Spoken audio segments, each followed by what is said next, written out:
አንድ ጥያቄ በጠይቃችሁ ለተወደደ ለመድኃኒታችን ለኢየሱስ ክርስቶስ ስጦታ ለበዓሉ ስጦታ እንድትሰጡ ቢፈቀድላችሁ ስጦታ መስጠት የምትፈልጉ ምዕመናን እስኪ እጃችሁን አውጡልኝ። እግዚአብሔርን መውደዴን በምን ላሳይ የምትል ነፍስ አጭሩ መልስ ኃጢአትን በመጥላት እግዚአብሔርን እወዳለሁ በምን ይሄን ላሳየው?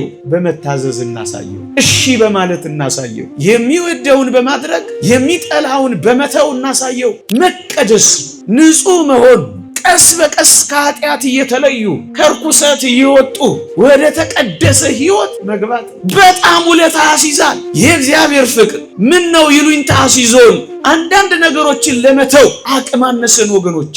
በጣም ስትወደዱ አትፈሩ፣ በጣም ስትፈቀሩ አትጨነቁ። እግዚአብሔር ይህን የሚያክል የፍቅር ሐሳብ እኛ ላይ ካለው ቢያንስ ስለ አባታችን ስለ እግዚአብሔር ብለን ስለ ወዳጃችን ስለ እግዚአብሔር ብለን የምንተውለት ኃጢአት ሊኖረን አይገባም። እግዚአብሔር በጣም ነው የሚወደን። እግዚአብሔር በጣም ነው የሚፈልገን። ገቡ፣ ወጡ፣ መጡ፣ ቀሩ፣ ዳኑ፣ ተኮነኑ፣ እግዚአብሔር ጉዳዩ እኛ ነን። ስለኛ እጆቿን ሻካራ የሆነች እናት ብዙ ይሉኝታ ካስያዘች ስለኛ ችንካር ያጠለቀ ቁስል ምንም ይሉኝታ አያስይዘንም። እውነት እንነጋገር ከተባለ እንደ ክርስቲያን የክርስትና ኃይላችን የጠፋ ይመስላል። ጸጋችንም የተራቆተ ይመስላል። አሁን ያለው ይሄ መቀባባቱ፣ አሁን ያለው ይሄ ድምቀቱ፣ አሁን ያለው ይሄ በልብስ መሸፋፈኑ፣ አሁን ይሄ አበባ መምሰሉ እሱ አታሉናል። እውነት መስሎናል። እውነት አይደለም። ከወደቅክበት የምትነሳው በንስሐ ብቻ ነው። ይህ እግዚአብሔር ቃል ምንም አንቀባባው። ከወዴት እንደወደቅ አስብ፣ ንስሐ ግባ። ደጋግመህ ለመነሳት ካልሞከርክ እዚያው ኃጢአት ውስጥ ተነክረ መቅረት ነው። ደጋግሜ እኮ ነው የምወድቀው። ደጋግመህ ንስሐ ስትገባ ትድናለህ። ደጋግመህ ንስሐ ስትገባ ትነሳለህ። ልጆቼ ሆይ እኔ ስጦታ መስጠት ከፈለጋችሁ አንድ ነገር ስጡኝ ይላል። ምንድነው እንድንሰጠው የሚፈልገው? ኃጢአታችሁን ስጡኝ ይላል። ኃጢአታችሁን ለክርስቶስ መስጠት የምትፈልጉ ሰዎች እስኪ እጃችሁን አውጡልኝ።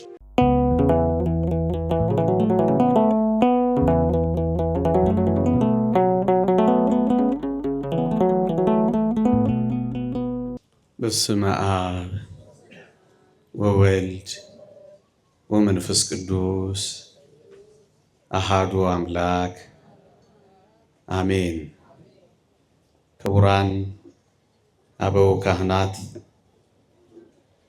ሊቃውንተ ቤተ ክርስቲያን፣ መምህራነ ወንጌል፣ ዘማሪያን፣ የተወደዳችሁ የእግዚአብሔር ቤተሰቦች፣ የእመቤታችን የቅድስት ድንግል ማርያም የአስራት ልጆች፣ የቅዱሳን ወዳጆች በልዑል እግዚአብሔር ስም እንደምን ሰነበታችሁ? እንደምን አላችሁ? በምህረቱ የጎበኘን እንደ በደላችን ያልከፈለን እንደ ኃጢአታችን ያልተቆጣጠረን ይቅር ያለን ስሙን እንድንጠራ ቃሉንም እንድንሰማ ዕድል የሰጠን የአባቶቻችን የእናቶቻችን አምላክ የእኛም አምላክ ልዑል እግዚአብሔር ዘላለማዊ ስሙ የተመሰገነ ይሁን። ለቀደምት አበው ለነቢያት፣ ለቅዱሳን ሐዋርያት፣ ለሐዋርያውያን አበው፣ ለሊቃውንት የገለጸውን ጥበብና ምስጢር ለሁላችንም ይግለጽልን። ከዚህች ዕለት ከሰማዕቱ ከቅዱስ ጊዮርጊስ ከጻድቁ አባታችን ከተክለ ሃይማኖት እግዚአብሔር ከሚያውቃቸው እኛ ከማናውቃቸው አባቶቻችን እናቶቻችን በረከት ረድኤት ለሁላችንም ያሳትፈን። ስጦታ በዚህች ምሽት ከብዙ በጥቂቱ ከረጅሙ ባጭሩ ስጦታ በሚል ርዕስ እንማራለን። አንድ ጥያቄ ጠይቄያችሁ እጀምራለሁ። አሁን በዓል እየመጣ ነው። የዐቢይ ጾም መጠናቀቂያ፣ የታላቁ ጾማችን ማብቂያ በዓል እየቀረበ ነው። አንድ ጥያቄ ብጠይቃችሁ ለተወደደ ለመድኃኒታችን ለኢየሱስ ክርስቶስ ስጦታ ለበዓሉ ስጦታ እንድትሰጡ ቢፈቀድላችሁ ስጦታ መስጠት የምትፈልጉ ምዕመናን እስኪ እጃችሁን አውጡልኝ። አይዟችሁ፣ የገንዘብ ጥያቄ አይደለም። ስጦታ ነው ያልኳችሁ። አውጡ ስትባሉ ለምዶባችሁ እንደው ስጦታ መስጠት አትፈልጉትም? ጌታችን እድል ቢሰጣችሁ ስጦታ ስጡኝ ቢላችሁ መስጠት አትፈልጉ? እጃችሁን አውጡልኛ መስጠት የምትፈልጉ። አይዟችሁ፣ ባይሆን ራሳችሁን ቀበሩና መቼም አፋራሞች ነን እኛ። እጃችሁን ብቻ አሳዩ።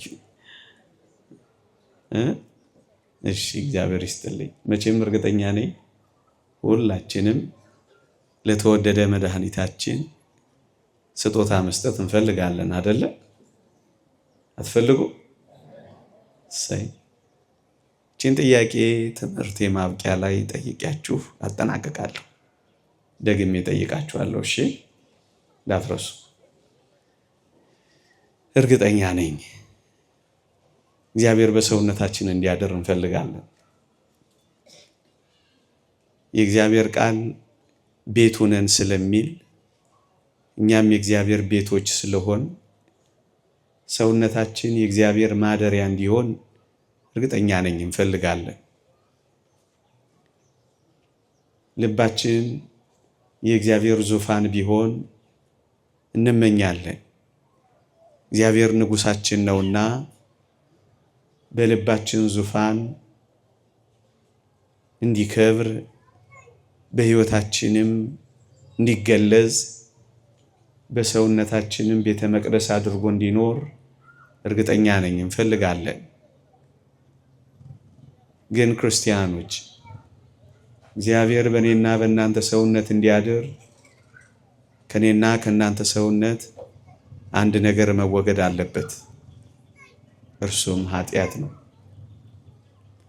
ኃጢአት ካልተወገደ በቀር እግዚአብሔር በሰውነታችን ሊስተናገድ አይችልም። በደል ከእኔና ከእናንተ ሰውነት ካራቀ በቀር እግዚአብሔር ወደ እኔና ወደ እናንተ ሰውነት አይቀርብም። የእኔና የእናንተ ሰውነት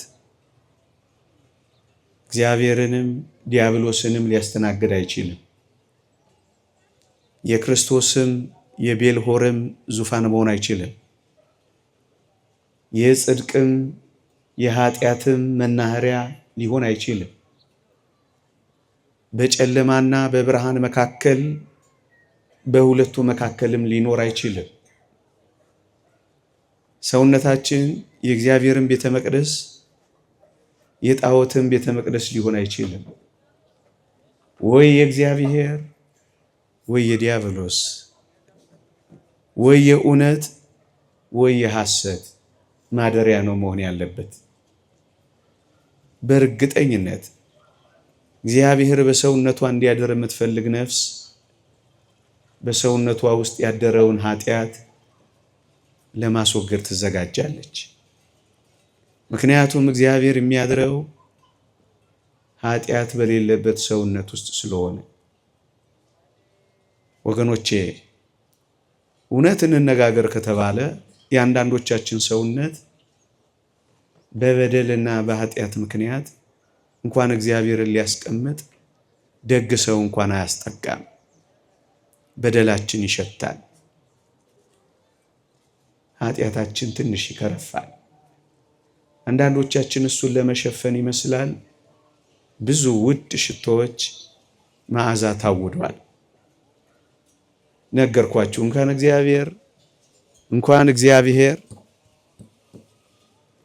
እግዚአብሔር ደግ ሰው እንኳን ለማስጠለል አይበቃም። እግዚአብሔር በዚህ ሽታ ባለው ሰውነት መዓዛ ያለው እግዚአብሔር በዚህ ደስ በማያሰኝ ጠረን ባለው የኃጢአት ጠረን ውስጥ እንዴት ያድራል? እንዴት ይኖራል? እንዴት ይቀመጣል ብላችሁ ታስባላችሁ?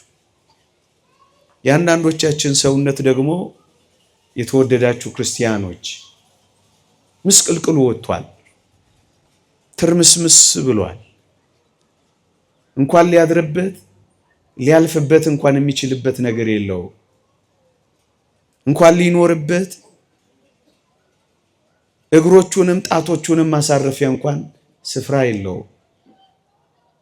ትርምስምሱ ወጥቷል። ታዲያ እንዴት እግዚአብሔር ጨክኖ ወደዚህ ቤት ይገባል ብላችሁ ታስባላችሁ? የአንዳንዶቻችን ቤትማ ከክፉ አውሬዎች እስከ ለስላሳ ተተናኳዮች ደጁ ላይ ታስረውበታል። በረጃጅም ገመዶች ውሻዎች ይጮሃሉ፣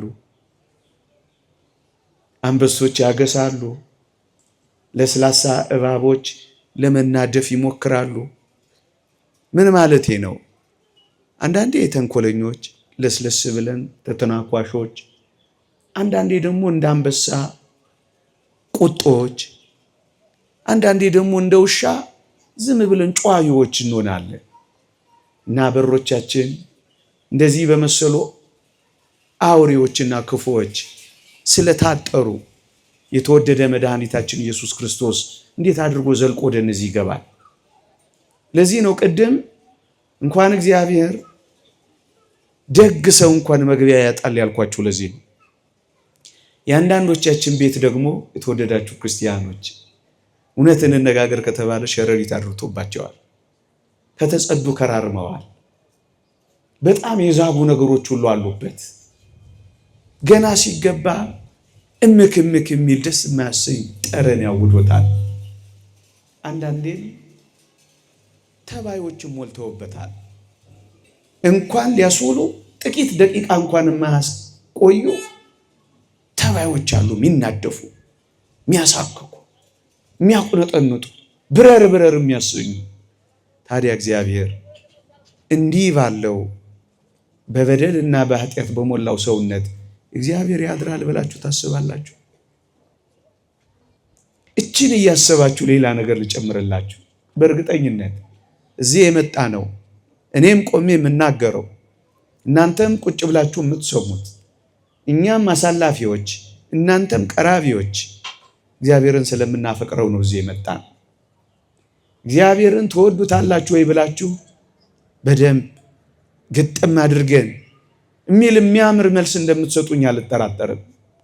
ግን የተወደዳችሁ ክርስቲያኖች እግዚአብሔርን የምታፈቅር ነፍስ፣ እግዚአብሔርን የምትወድ ነፍስ እግዚአብሔርን መውደዷን ልዑልን ማፍቀሯን ማረጋገጫዋ ምን እንደሆነ ታውቃላችሁ? አንድ ነገር ነው። በዋናነት እዚህ መምጣታችን የመውደዳችን ማረጋገጫ ነው፣ እውነት ነው። ከዚህ በላይ ግን እግዚአብሔርን የማፍቀራችን ልዑልን የመውደዳችን ዋና ማረጋገጫችን የተወደዳችሁ ክርስቲያኖች ከኃጢአት ጋር መጣላታችን። እግዚአብሔርን የእውነት ያፈቀረች ነፍስ ኃጢአትን ትጠላለች። የእግዚአብሔር ቃል እንዲህ ይላል፣ የዓለም ፈቃድ የዓለም ወዳጅ ሊሆን የሚፈቅድ እንግዲህ የእግዚአብሔር ጠላት ሆኗል ይላል። ወገኖቼ ልድገመው፣ ቅዱስ ያዕቆብ የተናገረው ቃል ነው። ምዕራፍ 4 ቁጥር 4 ላይ የዓለም ወዳጅ ሊሆን የሚፈቅድ የእግዚአብሔር ጠላት ሆኗል ይላል። ወገኖቼ የእግዚአብሔር አፍቃሪ የሆነ ሰው ለዓለም ጀርባውን ሰጥቶ ለእግዚአብሔር ፊቱን የሚሰጥ ነው። ወደ እግዚአብሔር ቀርቦ ከዓለም የሚርቅ ነው። የተወደዳችሁ ክርስቲያኖች የዓለም ወዳጅ ፈቃዷን ፈጻሚ በሆንን ቁጥር እመኖኝ የእግዚአብሔር ጠላቱ ወደ መሆን መምጣታችን ነው። እናም የኔ አጭር ጥያቄ እግዚአብሔርን አፍቃሪዎች እግዚአብሔር ወዳጃችን መሆኑን የምናረጋግጠው የዓለምን ፈቃድ ጨክነን በመጥላታችን። እግዚአብሔርን መውደዴን በምን ላሳይ የምትል ነፍስ አጭሩ መልስ ኃጢአትን በመጥላት። የተወደዳችሁ ክርስቲያኖች እግዚአብሔርን የሚወድ ሰው እግዚአብሔርን የሚወድ ሰው እግዚአብሔር የሚወደውን ነው የሚፈጽመው። እግዚአብሔርን የሚያፈቅር ሰው እግዚአብሔር የሚጠላውን ነገር ነው የሚጠላው። እግዚአብሔርን የመውደድ እግዚአብሔርን የማፍቀር ማረጋገጫው የሚጠላውን መጥላት የሚወደውን መውደድ ነው። እግዚአብሔር ኃጢአትን ከጠላ የእግዚአብሔር ወዳጅ ሊሆን የሚፈቅድ ደግሞ ኃጢአትን ይጠላል። እግዚአብሔር ጽድቅን ከወደደ እግዚአብሔርን አፍቃሪ የሆነ ሰው ደግሞ ጽድቅን ያፈቅራል። እውነቱ እሱ ነው። ምዕመናን በእርግጠኝነት እግዚአብሔርን ወደን ከመጣን አንድ ነገር ማድረግ ይጠበቅብናል። እግዚአብሔር የሚወደውን ማድረግ። እግዚአብሔር ምን ይወዳል? እግዚአብሔር ምን ደስ ያሰኘዋል? የእግዚአብሔር ቃል እንዲህ ይላል። እግዚአብሔር የእግዚአብሔርን ቃል በመስማት ደስ እንደሚለው በምን ደስ የሚለው ይመስላችኋል? ይላል ነብዩ ሳሙኤል። እግዚአብሔር በምን ደስ እንደሚለው ልንገራችሁ ምዕመናን። እሺ በሚለው ሰው ነው ደስ የሚለው እግዚአብሔር። ይህ እግዚአብሔርን ቃል ሰምቶ በሚፈጽም ሰው ነው እግዚአብሔር ደስ የሚሰኘው። መታዘዝ ከመስዋዕት ማዳመጥም የአውራ በግን ስብ ከማቅረብ ይበልጣል የሚለው ለምን ይመስላችኋል? እግዚአብሔር በጣም ደስ የሚሰኘው በምትታዘዝ ነፍስ ውስጥ ነው። እሺ በምትለው እግዚአብሔርን እወዳለሁ በምን ይሄን ላሳየው? በመታዘዝ እናሳየው። እሺ በማለት እናሳየው። የሚወደውን በማድረግ የሚጠላውን በመተው እናሳየው። የተወደዳችሁ ክርስቲያኖች በእርግጠኝነት የእግዚአብሔር ወዳጆች ነን እኛ። ግን ምናልባት ጠላቶቹ ሆነን እንዳንገኝ ያስፈራል። ምክንያቱም የዓለም ወዳጅ በሆንን ቁጥር እንግዲያውስ የእግዚአብሔር ጠላት ወደ መሆን ቀርበናል። ምዕመናን በእኔና በእናንተ ቤት የእግዚአብሔር ጠላት ወደ መሆን የምንመጣው በምን እንደሆነ ታውቃላችሁ? በበደልና በኃጢአት ብቻ። የእግዚአብሔር ቃል እንዲህ ይላል፣ በበደላቸውና በኃጢአታቸው የእግዚአብሔርን ልጅ ይሰቅሉታል ያወርዱታልም ይላል ቅዱስ ጳውሎስ። ወገኖቼ በአይሁድ ብቻ አይደለም ክርስቶስ የሚሰቀለው፣ በሮማውያን ብቻ አይደለም ክርስቶስ የተፈዘበት። አንዳንዴም በወዳጆቹ ወይም ወዳጆቹ በምንል በእኛም ቤት ክርስቶስ ይሰቃያል። ምዕመናን በምን በበደላቸውና በኃጢአታቸው ይሰቅሉታል ያወርዱታል ይላል። የኔና የናንተ ምራቅ የለ ይሆን? የበደል ምራቅ የለ ይሆን? የኃጢአት ጥፊ የለ ይሆን? የዝሙት እሾክ የለ ይሆን? ምዕመናን ምንም ነገር የለም። የምናቆስለው ቁስል የለም። የምንሰጠው መራራ ሐሞት የለም። እና ዳግም አምላካችን በወዳጆቹ ቤት የሚቆስለው ቁስል የለም።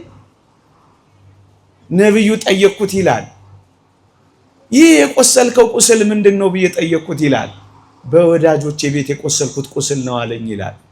ወገኖቼ በእኔና በእናንተ በወዳጆቹ ቤት የቆሰለው ቁስል ክርስቶስ የለም? ዛሬስ የምንሰቅለው እንሆን ይሆን? ዛሬስ የምንገፈተረው እንኖር ይሆን? ዛሬስ የምናሰቃየው እንኖር ይሆን? ምዕመናን ወዳጆቹንን ጠላቶቹ ያልኳችሁ ለዚህ ነው። የወዳጅ ጠላት ደግሞ እንዴት አድርጎ ያስፈራል! የቅርብ ሩቅ መሆን እንዴት አድርጎ ያስፈራል! አፈቅርሃለሁ እያሉ ደግሞ ጠላት መሆን እንዴት ይዘገንናል! ለዚህ እኮ ነው በእርግጠኝነት እንደምንወደው እሱ ጋርም እንደመጣን አውቃለሁ። ግን እንዳትረሱ የተወደዳችሁ ክርስቲያኖች፣ መውደዳችን፣ ፍቅራችን፣ ለሱ ያለው መሰጠታችን በዋናነት የሚረጋገጠው የዓለምን ፈቃድ የተውን እንደሆነ ነው። የዓለም ፈቃድ ኃጢአት ነው። ስጋን ከክፉ መሻቱ ጋር ሰቀሉት ይላል የእግዚአብሔር ቃል። ስንሰቅለው ነው፣ ስንተወው ነው። እግዚአብሔርን በምን ወደዋለሁ የምትል ነፍስ ከዓለም ፈቃድ ትለያለች፣ ወደ ክርስቶስ ትቀርባለች። የክርስቶስን ፈቃድ በመፈጸም እግዚአብሔርን ደስ ታሰኛለች። እርግጠኛ ነኝ ምዕመናን፣ እዚህ የመጣ ነው ምርጫችን የእግዚአብሔር ምርጫ ሆኖ ነው። እግዚአብሔርን ባትመርጡት እንደዚህ በማይመች ቦታዎች ንፋስ እየመታችሁ ውርጭ እየደበደባችሁ አትቀመጡም ነበር። እንደኔ ያለው መናኛ ሰው አይጮህባችሁም ነበር። ምርጫችሁን እግዚአብሔር አድርጋችሁ እንደመጣችሁ እናውቃለን። ግን አንድ ነገር እንንገራችሁ። ምርጫውን እግዚአብሔር ያደረገ ሰው ምን ያደርጋል ካላችሁኝ፣ ፈቃዱን የእግዚአብሔር ፈቃድ ያደርጋል። ምርጫውን እግዚአብሔር ያደረገ ሰው ምን ያደርጋል ካላችሁኝ፣ ሐሳቡን የእግዚአብሔር ሐሳብ ያደርጋል። ምርጫውን እግዚአብሔር ያደረገ ሰው ምን ያደርጋል ካላችሁኝ፣ መንገዱን የእግዚአብሔር መንገድ ያደርጋል። ወገኖቼ መርጣችሁት ከሆነ መርጠነው ከሆነ ፈቃዱን ፈቃዳችን የእግዚአብሔርን ቅድሚያችን እናደርጋለን። የእግዚአብሔር ፈቃዱ ምንድነው ካላችሁ የተወደዳችሁ ክርስቲያኖች የእግዚአብሔር ቃል እንዲህ ይላል፣ የእግዚአብሔር ፈቃድ እሱም መቀደሳችሁ ነው ይላል። እንድንቀደስ ካልሆነ በቀር የእግዚአብሔር ፈቃድ ታዲያ ምንድነው ወገኖቼ? የእግዚአብሔር ፈቃድ በእኔና በእናንተ ሕይወት ውስጥ ቅድስና ብቻ ነው ወገኖቼ። እግዚአብሔር እንድንቀደስለት፣ ከዓለም ርኩሰት እንድንለይለት፣ ከክፉ መካከል ተለይተን እንድንወጣለት አይደለም ምን እግዚአብሔር የሚፈልገው? ትቀደሱም ዘንድ ፈልጉ ያለ እርሱ ጌታ ሊያይ የሚችል የለም ይላል። እርግጠኛ ነኝ እግዚአብሔርን ማየት ስለምንፈልግ ነው እዚህ የመጣ ነው። እግዚአብሔርን ማየት የምትፈልግ ነፍስ ምን ታደርጋለች ካላችሁ ወይ ትቀደሳለች። አሁን ጉዞ የጀመርነው ለምንድን ነው ካላችሁ ለቅድስና ነው ምእመናን። ለዚህ ነው መጽሐፍ ቅዱስ ቅድስናን ፍጹም እያደረገን ራሳችንን ከሚያረክሱ ነገሮች እንለያለን የሚለው። እንዲህ ያሉ አብይ አጽዋማት፣ እንዲህ ያሉ ጉባኤያት፣ ቅዳሴያችን፣ ማህሌታችን፣ የትኛውም አገልግሎታችን ምንድነው ካላችሁ ወይ ቅድስናን እንዲያመጣልን ነው ወገኖቼ። መቀደስ ንጹህ መሆን፣ ቀስ በቀስ ከኃጢአት እየተለዩ ከርኩሰት እየወጡ ወደ ተቀደሰ ሕይወት መግባት ነው። ይህ እግዚአብሔር ፈቃዱ ምንድነው? መቀደስ ነው። እርግጠኛ ነኝ ምርጫችን እግዚአብሔር ከሆነ መቀደስን ነው ቅድሚያ የምንሰጠው። እልፍ በሉ፣ ርኩስንም ነገር አትንኩ፣ ከመካከሏ ተለይታችሁ ውጡ የሚለውን ቃል ነው የሚፈጽመው። ከዓለም ርኩሰት ጋር አይተባበርም። ወደ እግዚአብሔር ቅድስና ይመጣል። እግዚአብሔርን በቅድስና ለመምሰል ይታገላል። ዋናው ሕይወቱ መቀደስ ብቻ ይሆናል። ቀስ በቀስ እየተቀደሰ ይመጣል። ምርጫችሁን እግዚአብሔር እንዳደረጋችሁ እናውቃለን። ምርጫውን እግዚአብሔር ያደረገ ሰው ምን ያደርጋል? ሐሳቡን የእግዚአብሔር ሐሳብ ያደርጋል። የእግዚአብሔር ሐሳብ ምንድነው? የፍቅርና የሰላም ሐሳብ ነው። ምርጫውን እግዚአብሔር ያደረገ ሰው ሰላማዊ ሰው ነው የሚሆነው። የፍቅር ሰው ነው የሚሆነው። እግዚአብሔርን በማፍቀር ውስጥ እግዚአብሔርን መበደል አይቻልም ወገኖቼ። ምእመናን እንኳን እግዚአብሔር ፍቅር የወላጆቻችን ፍቅር እንኳን ይሉኝታ ያስይዘን የለ።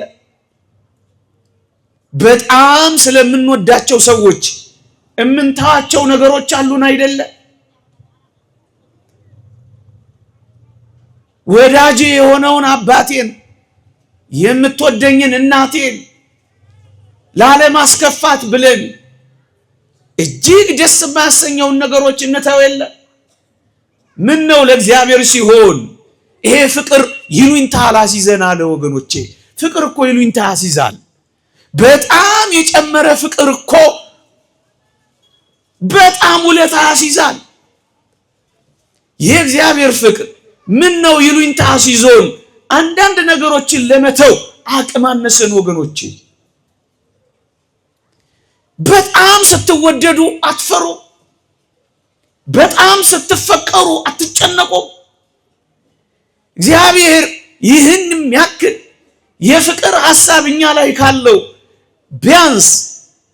ቢያንስ ስለ አባታችን ስለ እግዚአብሔር ብለን ስለ ወዳጃችን ስለ እግዚአብሔር ብለን የምንተውለት ኃጢአት ሊኖረን አይገባም። አባ እንጦንስ ወደ ምናኔ ከፈጠነባቸው ሐሳቦች አንዱ እንዲህ የሚል ነው። የቡድንና የቡድን አባቶች የሚጫወቱ ሁለት ሕፃናት ነበሩ አሉ። ምን ይባባላሉ አሉ? እኛ እንወደዋለን እሱ ይጠላናል። ቆመ አባ እንጦንስ። እኛ እንጠላዋለን እሱ ይወደናል። የበለጠ ቆመ አባ እንጦንስ። በጨዋታቸው ተገረመ። አባ እንጦንስም እንዲህ ብሎ ተረጎማት ይባላል። እኛ እንወደዋለን እሱ ይጠላናል፣ ዲያብሎስ ነው። የምንወደውን ነገር ስንፈጽም እሱ በጥላቻ ከራሱ ጋር ወደ ሲኦል ያስገባናል፣ አይወደንም። እኛ እንጠላዋለን እሱ ግን ያፈቅረናል፣ ክርስቶስ ነው አለና ምናኔውን ቀጠለ ይባላል። የተወደዳችሁ ክርስቲያኖች ፍቅሩ እንኳን ለኛ ያለው የሰላም ሐሳብ ለኛ ያዘጋጀው አስደናቂ ህይወት እንኳን ይሉኝታ ያሲዘን የሆነ ኃጢአት አስተወን ምርጫችንን እግዚአብሔር ካደረግን ቢያንስ ስለ እግዚአብሔር ፍቅር የምንተወው ነገር ሊኖረን አይገባም። ሐሳቡ ፍቅር ነው። እግዚአብሔር ወዴ በእኔ ላይ ያለው ዓላማ ፍቅር ነው እኮ ነው የምትለው። ሌላ ምን ዓላማ አለው? ምዕመና እግዚአብሔር በጣም ነው የሚወደን። እግዚአብሔር በጣም ነው የሚፈልገን። ገቡ፣ ወጡ፣ መጡ፣ ቀሩ፣ ዳኑ፣ ተኮነኑ፣ እግዚአብሔር ጉዳዩ እኛ ነን። ይሄን ለምን እንደሆነ እጅግ ረቂቅ ነው። መጻሕፍትም የጠየቁት ነው። ታስበው ዘንድ ሰው ምንድነው? ትጎበኘው ዘንድ የሰው ልጅ ምንድነው? ከሰማይ ተወርድለት ዘንድ ሰው ምን ሆኖ ነው? መስቀል ላይ ተሰቀለለት ዘንድ ሰው ምን ቢሆን ነው? መሬት ለመሬት ትጎተትለት ዘንድ ይሄ ሰው ምን ቢሆን ነው? ሰው ምንድነው? አንተ እንደዚህ ወልክለት ዙፋንን ትተህ የተከተልከው እግር በእግር ሲኦል የገባህለት ይሄ ሰው ማን ነው? ይሄ ጉዞ እንኳን እኛን የመፈለጉ ዴሬክ ያህዌ የሚሉት የእግዚአብሔር የፍቅር የፍለጋ መንገድ እንኳን ይሉኝታ ሲዘን ስለኛ እጆቿን ሻካራ የሆነች እናት ብዙ ይሉኝታ ካስያዘች ስለኛ ችንካር ያጠለቀ ቁስል ምንም ይሉኝታ ሲዘን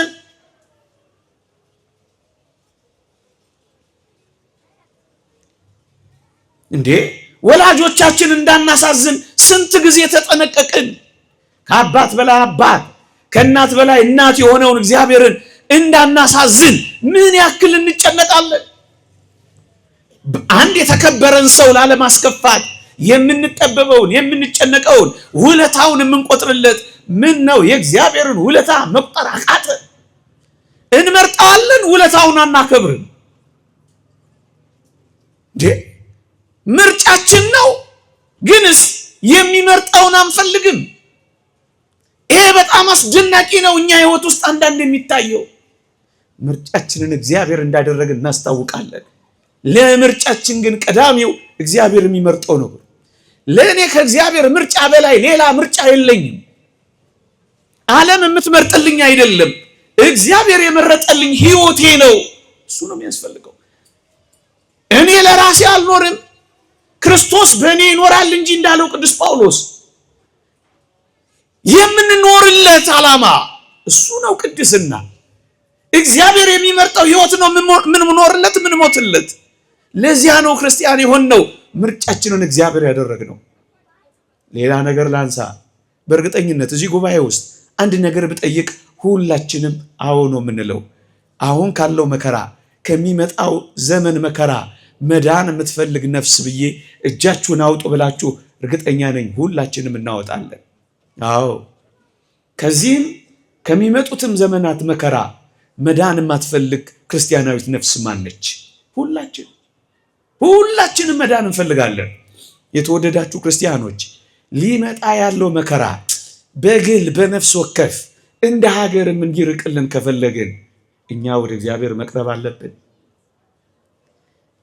የመጣው መከራ እንዲመለስ እኛ ወደ እግዚአብሔር መገስገስ አለብን። ምእመናን ቅጣትን ሳታመጣ የምታልፍ ኃጢአት የለችም። አባ እንጦንስ ነግሮናል። ይቻለም መቀጣቷ አይቀርም። እውነት ነው። በእግዚአብሔር ላይ አምጻለች። እግዚአብሔር ማን ነው ወደ ማለት ቀርባለች። እግዚአብሔርን አሳድጋ አስወግዳ በራሷ መንገድ ለመሄድ በት ትላለች። መቀጣቷ ደግሞ አይቀርም። ታዲያ ከዚህ መከራ ጋር እኔና እናንተ ክርስቲያኖች ይሄን ያህል ዋጋ ከፍላችሁለት፣ ይሄን ያህል ጠባ ለኪዳን መሸ ለቁርባን ለጉባኤ ተንከራታችሁለት መቀጣት አለብን? ከልምንጩ ስር ማረፍ አለብን? ምእመናን ይሄንን በዓለም ሊመጣ ያለውን ጥፋት እኛም አብረን መሳተፍ አለብን። አይቀርም። ከመጨረሻው ዘመን መከራ ከዛ ወዲህ ባለውን ፈተና መትረፍ መዳን የምትፈልግ ነፍስ በእግዚአብሔር እጆች ላይ መጀመሪያ ማረፍ አለባት። የመጣው ወይ እንዲቀልላት እዩ፣ ወይ ይመልስልናል፣ ወይ ሳይሰማን ያሳልፈዋል፣ ወይ ደግሞ እየኖርን እንድንታገሰው ያደርገናል፣ ወይ ደግሞ ጭራሽ ያረቅልናል። ይሄ እንዲሆን ግን ከዚህ የመጨረሻው ዘመን ሊመጣ ካለው መከራ መትረፍ የምትፈልግ ነፍስ መንገዷን ታስተካክላለች። እግዚአብሔር ተናግሯል። ለአመፀኞች የሚገባውን ቅጣት እንደሚሰጥ አውጇል እግዚአብሔር። ይህን የተናገረውን የቅጣት ቃል እንዲቶ እኛ ኃጢአትን መተው አለብን። ይሄ መከራ እንዲርቅልን እኛ ከበደል መራቅ አለብን። የተወደዳችሁ ክርስቲያኖች የእግዚአብሔር ቃል እንዲህ ይላል። ትንቢተ ኤርምያስ ምዕራፍ 26 ቁጥር 13 ላይ እግዚአብሔር የተናገረባችሁን ክፉ ነገር ይተወዋል ይላል። እግዚአብሔር ተናግሮት ከሆነ እንዲተው እኛ ግን መመለስ አለብን። ምእመናን ከስቅለተ ክርስቶስ እስከ ዕለተ ምጽአት የክርስቲያኖች መከራና ፈተና ነው። ይሄ እርግጥ ነው። ይሄው አሁንም የቀጠለ ነው። ከዕለተ ምጽአት በኋላ ግን ከዚህ ተቃራኒ የሆነው መከራ ከክርስትና ውጭ ባለው ዓለም ላይ ደግሞ መቀጠሉ አይቀሬ ነው። በዚህ መከራ ውስጥ እንድንድን ከኛ የሚጠበቀው ወደ እግዚአብሔር ሁሉም ከመከራ የተረፉትን በቅዱሳት መጻሕፍት ተመልክቷቸው ወደ እግዚአብሔር ገብተው ነው፣ ወደ ቤቱ ተጠግተው ነው። ማንም ወደማይቋቋመው የእግዚአብሔር ክንድ ታቅፈው ነው። ወደ ቀሚሱ መተው ተደብቀው ነው። ተራሮች ወደ ባህር ልብ ቢገቡ ልቤ አይፈራም ብሎ የዘመረው ዳዊት የተወደዳችሁ ክርስቲያኖች እግዚአብሔር ቤት ተጠልሎ ነው። አዎ ሰምተነው የማናውቀው መከራም እንኳን ቢሆን እግዚአብሔር የሚያወጣን ከኃጢአት ስንወጣ ብቻ ነው። ታዲያ ይህንን አትፈልጉም? ከሚጠፋው ዓለም ጋር መጥፋት፣ ከሚቀጣው ዓለም ጋር መቀጣት፣ ከመከራው ልምጭ ጋር ከሚያርፍ ዓለም ጋር አብሮ ማረፍ ማንም ክርስቲያን አይፈልግም። ስለዚህ ምን እናድርግ? ቶሎ ብለን ሕዝቤ ሆይ ጥቂት ጊዜ ወደ ቤት ተሸሸግ፣ በርህንም በኋላ ዝጋ። መከራው እንደሆነ እየደረሰ ነው፣ እያያችሁ በጣም በረቂቅ ነው ሲሆን በውድ በድንቆችና በተአምራት ካልሆነ በግድ የምትበላው እስከ ማሳጣት መከራው ቅርብ ነው። በዓይኖቻችሁ እያያችሁት ነው።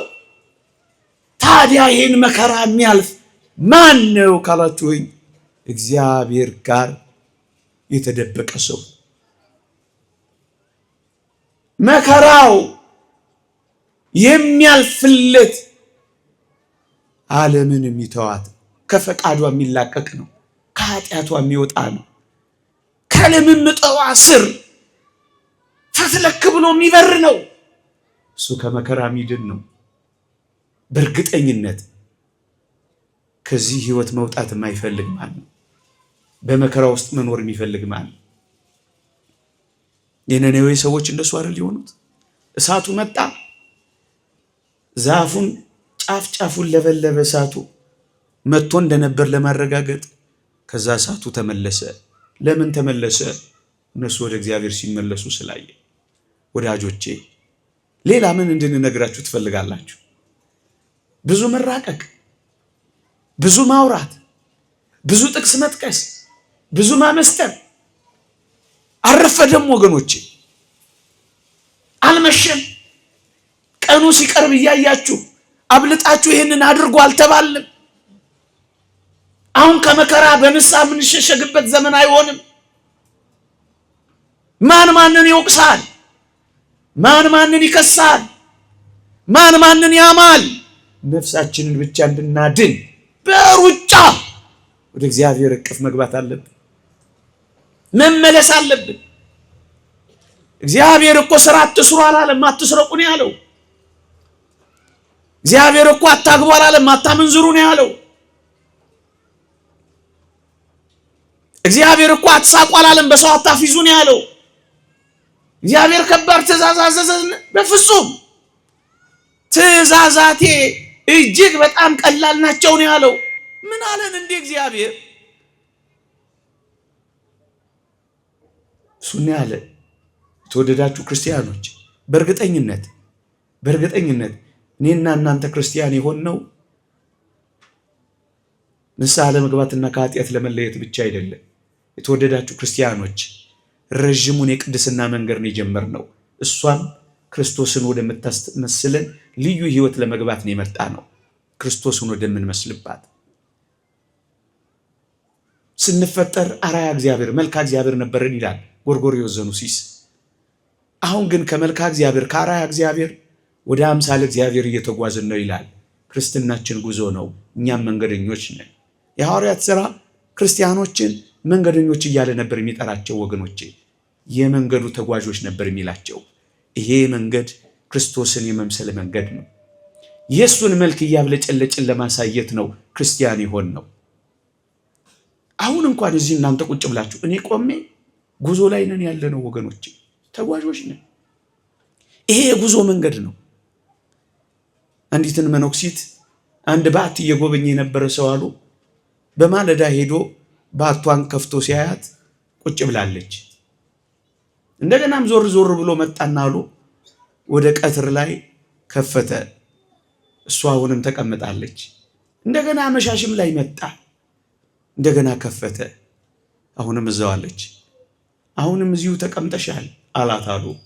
ልጄ አንተ ስለማታውቅ ነው እንጂ እኔ ወደ ጌታዬ ጉዞ ላይ ነኝ፣ ግስጋሴ ላይ ነኝ አለችው አሉ። ጉዞ ላይ ነን ክርስቲያኖች። ስብከቱ የጉዞ ነው። ቅዳሴው የጉዞ ነው። ማህሌቱ የጉዞ ነው። ገዳማቱ የጉዞ ነው። ጉዞ ላይ ነን። ይሄ ጉዞ ግን ወዴት ነው የሚያደርሰን ካላችሁ ወይ ክርስቶስን ወደምታስመስለን ጉዞ ነው የምንጓዘው። እቺ ጉዞ ደግሞ የምትጀምረው በምን እንደሆነ ታውቃላችሁ? የዚህ ረጅም ጉዞ መነሻዋ ነጥብ ደግሞም የግንኙነቱ ድር የሚጀምረው ከእግዚአብሔር ጋር በንስሐ መታረቃችን ላይ ነው። ጉዞ መጓዝ የሚፈልግ ይሄንን ረጅም የቅድስና ጉዞ መጀመር የሚፈልግ ሰው የሚጀምረው ከእግዚአብሔር ጋር በንስሐ መታረቅ ሲጀምር። ታዲያ መጓዝ አትፈልጉ? መሄድ አትፈልጉ? ማግኘት አትፈልጉ? እንድንመስለው የተሰጠንን ይሄንን ጸጋ ወደ መምሰል መምጣት አትፈልጉ? መዳረሻችን እሱ ነዋ። ፍጻሜያችን ያ ነዋ። ወደዛች ፍጻሜ የምንደርሰው አሁን ጉዞ በእርቅ የጀመርን እንደሆነ ነው። ምዕመናን ምናልባት የቤተ ክርስቲያን የሁል ጊዜ ነገር ይሆናል የምነግራችሁ፣ የመጨረሻውንም ነገር ነው ግን የምነግራችሁ። የመጨረሻውም ነገር ሰው ከእግዚአብሔር ጋር ታርቆ መኖር።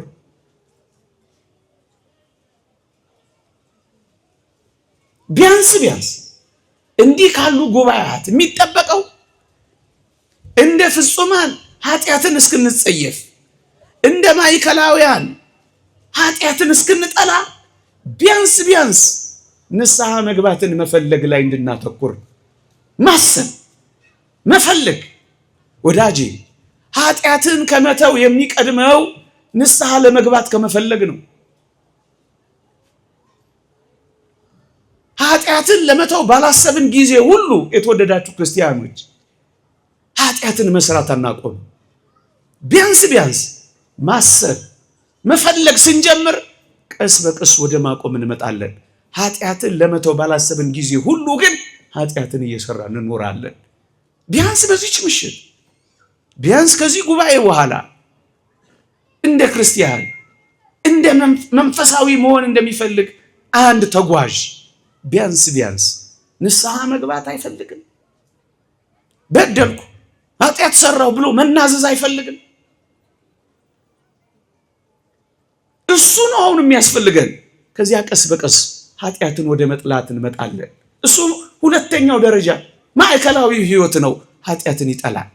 ከልቦናውና ከህሊናው ጨርሶ ለማጥፋት ይዘጋጃል። ሶስተኛውማ በጣም ይደንቃል፣ ይጸየፋል ኃጢአትን። እዛ እስክንደርስ ድረስ ግን ቢያንስ በዚህች ምሽት ከሰማ ነው ቢያንስ ሌላውን ሁሉ ተውት፣ ከመከራ እንኳን ለማረፍ ከመሰቀቅ ለመዳን አንዲት ነገር እንኳን ማድረግ የለብንም።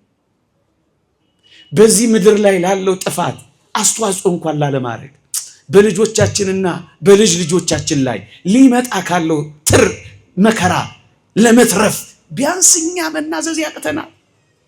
ከክፉ መጠበቅ፣ ሌላውን ሁሉ ተውት። ታዲያ ምን እናድርግ? ጥቂት ነገሮችን ላንሳና አበቃለሁ። እነዚህን ነገሮች ሊያበረታቱ፣ እነዚህን ነገሮች ሊያነቃቁ የሚችሉ ሐሳቦችን አቀርባለሁ። የተወደዳችሁ ክርስቲያኖች ታዲያ ምን እናድርግ? እውነት ነው እግዚአብሔር በሰውነቴ እንዲያድር እፈልጋለሁ። ኃጢአት ካልተወገደ ደግሞ አድርም ተብያለሁ። እውነት ነው ኃጢአትን በመተው በደልንም በማራቅ ለእግዚአብሔር ፍቅር ማሳያ መሆን እፈልጋለሁ። ለእግዚአብሔር ያለኝን ፍቅር ዓለምን በመተው ላሳየው ወዳለሁ። እውነት ነው ምርጫዬን እግዚአብሔር አድርጌያለሁ። ምርጫዬን እግዚአብሔር እንዳደረግኩ ለማረጋገጥ መቀደስ ተገቢ መሆኑን ተምሬያለሁ። እውነት ነው ካሁኑም ከሚመጣውም ዘመን መከራ መትረፍ እፈልጋለሁ። እውነት ነው ረጅሙን የቅድስና ጉዞ ተጉዤ ክርስቶስን መስዬ መኖር እፈልጋለሁ። አዎ ቢያንስ ፍጹም ሆኜ ኃጢአትን እስከምጸየፍ ድረስ ቀስ በቀስ ግን ኃጢአትን መጥላት ከልቦናዬና ከህሊናዬ ጨርሶ ማጥፋት ቢያቀተኝም ቢያንስ ግን ንስሐ መግባት ግን እፈልጋለሁ፣ አስባለሁ። እሱ ታዲያ ምን ላድርግ ለምትል ነፍስ የመጀመሪያው ነጥቡ የእግዚአብሔር ቃል የሚነግረን ከወዴት እንደወደቅ አስብ ነው የሚለው። ወገኖቼ ከወዴት እንደወደቅን እናስባ። እውነት እንነጋገር ከተባለ እንደ ክርስቲያን የክርስትና ኃይላችን የጠፋ ይመስላል። ጸጋችንም የተራቆተ ይመስላል። የመደመጥ ግርማችን ከጠፋ ቆይቷል። እኔ እንደው ለማባበል በቋንቋም ለመራቀቅ ጭራሽ ፍላጎት የለኝም። ግን እዩት ግርማችን ከተገፈፈ ቆይቷል። እውነት እንነጋገር ከተባለ ብዙ ዘመን የጸለይንለት ነገር እንኳን መልስ ካጣ ስንት ዘመን አለፈው። ለምን? በልቤ በደል ቢኖር ኖሮ እግዚአብሔር አይሰማኝም ነበር አላለም ነብዩ ዳዊት? በደላችን አይሆን ይሆን? እስኪ ተመልከቱት። ተናግረን መደመጥ አቅቶናል። ተከራክረን መርታት አቅቶናል። የመደመጣችን ግርማ ጠፍቷል። የምንነካው አልባረክ ብሏል። ያለፍንበት አይለመልምም፣ ይጠወልጋል። ኪሳችን ይገባል፣ አይበረክትም። ብዙ ነገር መስራት የምንችልባት ምድር ምንም እንደማንሰራባት ሆነናል። ቅዱስ መጽሐፍ የምድሪቷ መከር ጠውልጓል ይላል። ወደ መጠውለግ መታለች በእኛ ምክንያት። ምንድን ነው የሆነው? እስኪ እርስ በርሳችን እንተያይ። የእግዚአብሔር ጸጋ ያለን ይመስላል። አልወደቅንም። አሁን እኛ አልወደቅንም። ያጣነው ነገር የለም። እንደ አባቶቻችን አለ አይነት ህይወት አለ። እንኳን ከሰውነታቸው ለልብሳቸው፣ ከልብሳቸው ለቆሙባት አፈራቸው፣ ካፈራቸው ላለፉባት ጥላቸው እስኪ ተርፉ ድረስ ዓለምን አስደንቀው አለፉ። በእኛ ሌሎች ይደነቃሉ። እግዚአብሔር ከኛ ጋር እንዳለ ያውቃሉ፣ ይሰማሉ። ዓለምን የሚያሳምን ዓለምን የሚማርክ እግዚአብሔርማ ከእናንተ ጋር እንዳለ ሰምተናል ብለው ሰዎች ወደኛ ይመጣሉ። እግዚአብሔርን የሚያሳይ ሌሎችን የሚማርክ የመጡት እኛ ጋር እንዲቀሩ የገቡት እንዳይወጡ ያዘኑ እንዲጽናኑ የተከዙ ተስፋ እንዲያደርጉ የቆዘሙ እንዲቦርቁ የሚያደርግ ጸጋ አለ። አልወደቅንም። በልጆቻችን ደስተኞች ነን። ብዙዎች ጥለውን እየሄዱ አይደለ? ከኛ ጋር ከሚኖሩ ባህር ውስጥ ቢገቡ የሚመኙ ወጣቶች ብዙ አይደሉ? ሻርክ የሚበላቸው ብዙ አይደሉ? ፍቅር ስላጣን ያጣናቸው ትውልዶች ስንት ናቸው? እውነት እንነጋገር ከተባለ 90% አማኝ ባለባት ሀገር ስንት ዘመን ደም ፈሰሰ። አልወደቅንም። የዓለም መጫወቻ ደግሞም ጥራጊ ጉድፍ አልሆንም። ሰጪ ልንሆን የሚገባ ተቀባይ ለመሆን እንኳን አንሰናል። ታዲያ አልወደቅንም። ከወዴት እንደወደቅ አስብ። ከወዴት እንደወደቅ አስብ። ቅዱስነታቸውም እንዳሉት ነው። ሁሌ ይመስጠኛል። ሽበታችን አልታፈረም፣ ክህነታችንም አልተከበረም እንዳሉት በክህነታችን ቂም በቀል መሻር አልቻልንም፣ ማስታረቅ አልቻልንም።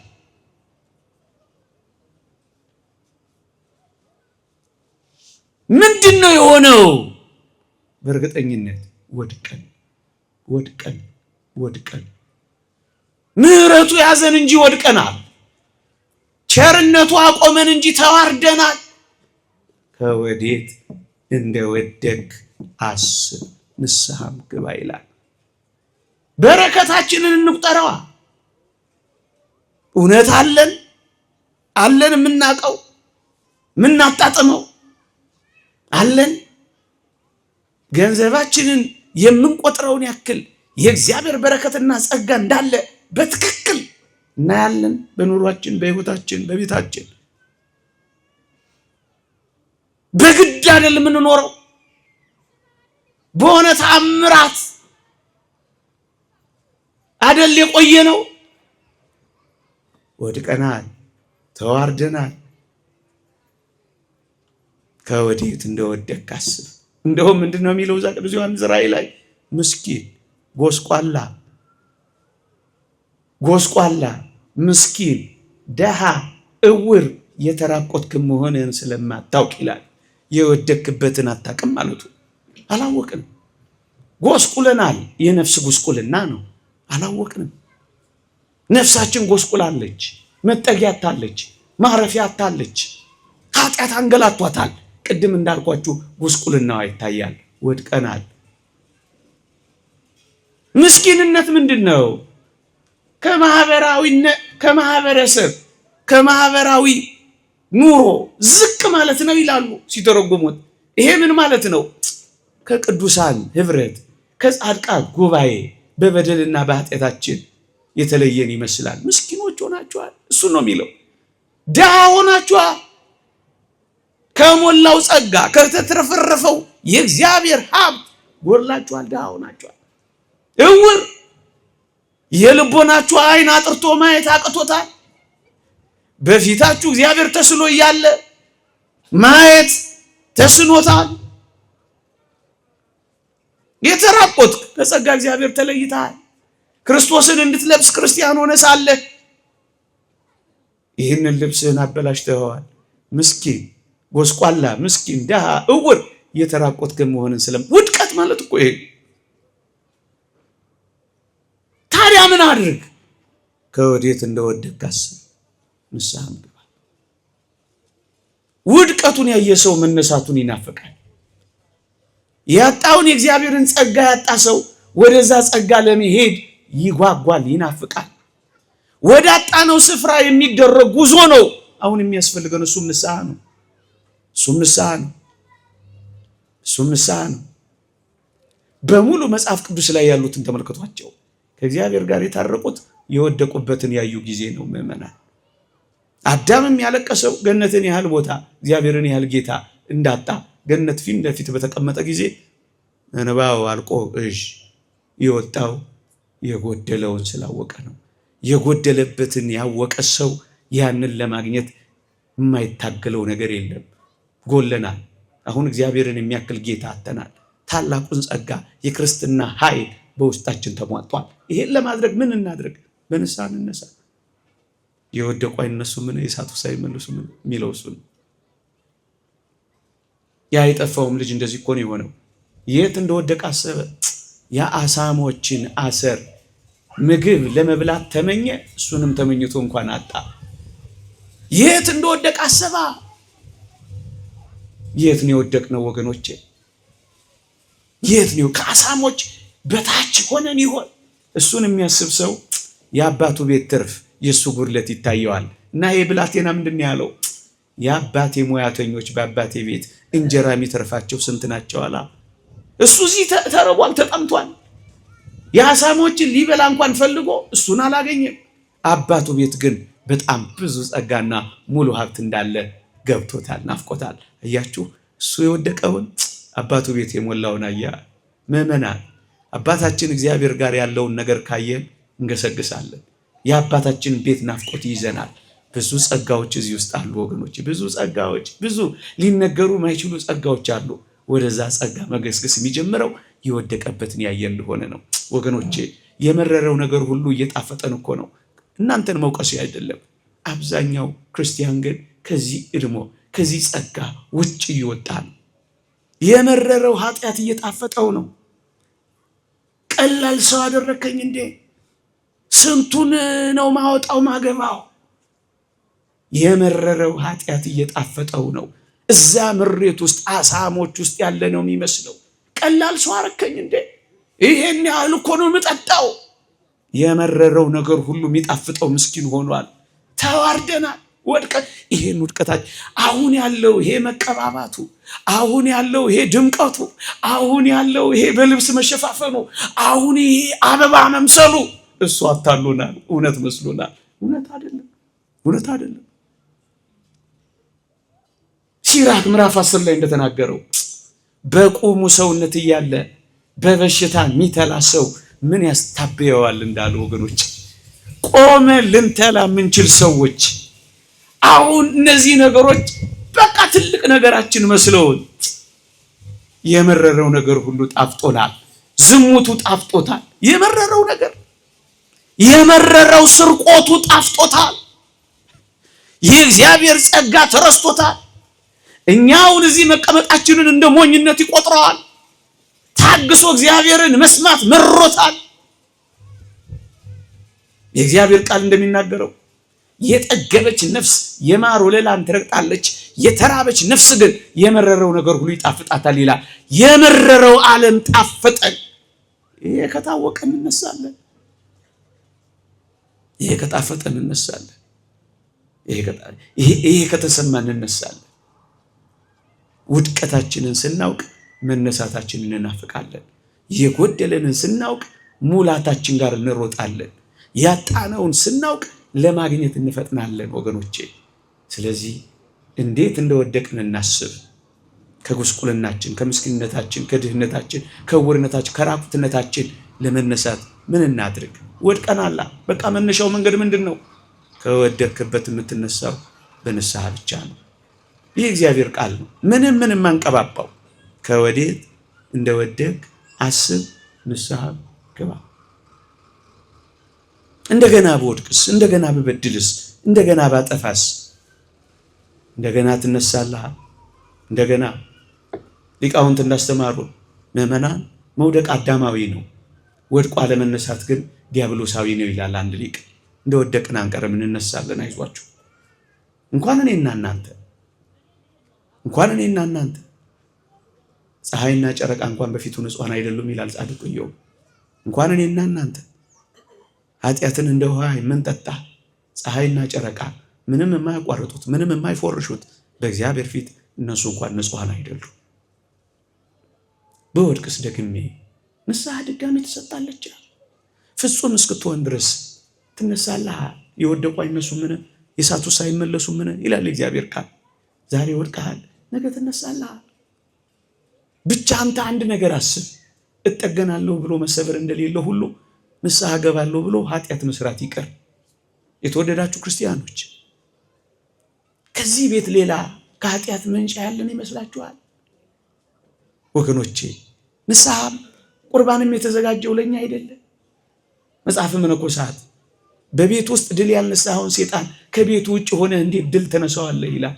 ድል መንሳት የሚገኘው እዚህ ቤት ውስጥ ነው። ዝም ብሎ ባለመቀመጥ። ይኸውልህ ደጋግመህ በኃጢአት ከወደቅ ደጋግመህ ለመነሳት ካልሞከርክ እዚያው ኃጢአት ውስጥ ተነክረ መቅረት ነው። ደጋግሜ እኮ ነው የምወድቀው። ደጋግመህ ንስሐ ስትገባ ትድናለህ። ደጋግመህ ንስሐ ስትገባ ትነሳለህ። የአባ ቢሾይ ጋር የሄደውን መነኩሴ ላስታውስ። ደጋግሞ እየወደቀ እየተነሳ ምርር አለውና ገዳሙን ጥሎ ሊሄድ ፈልጎ ወደ አባ ቢሾይ ይሄዳሉ። አባቴ ሆይ ደጋግሜ እኮ ነው የምወድቀው፣ እስከ መቼ እየተሰነካከልኩ እኖራለሁ አሉ። እስከ ሞት ድረስ አሉ። ወዳጄ እስከ ሞት ድረስ ስትወድቅ ስትነሳል። ጻድቅ 7 ጊዜ ወድቆ 7 ጊዜ ይነሳል ይላል። እንደገና በወድቅ ስትነሳለህ። እንደውም ጥሩ የአባቶቻችን ምክር ምን መሰለ? ንስሐ መግባት ራሱ ደግመ በኃጢአት ላለመውደቅ ኃይል እንደሚሆን እወቅ። ኃይል ይሆናል። ካህን ይጸልይልሃል። መንፈስ ቅዱስ ወደ አንተ ይቀርባል። ስትናዘዝ ኃጢአትህን በመውቀስ ያግዝሃል፣ ይረዳሃል። በዚህ ምክንያት ጸሎት ትጀምራለህ። በዚህ ምክንያት ትሰግዳለህ። በዚህ ምክንያት ታለቅሳለህ። በዚህ ምክንያት ቤተ እግዚአብሔር ትመላለሳለህ።